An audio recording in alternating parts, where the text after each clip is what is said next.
without an aperture in place. But when we target shoot, I have this aperture I can put in here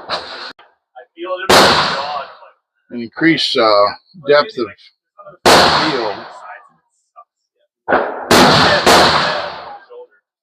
And honestly, like, I was expecting more after I'm like A finer sight picture, sharper sight picture. So I'm not going to move the sights on this yet, but this is my point of aim, point of impact.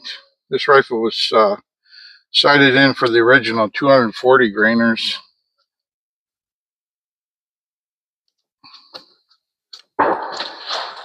But the one of these was the full length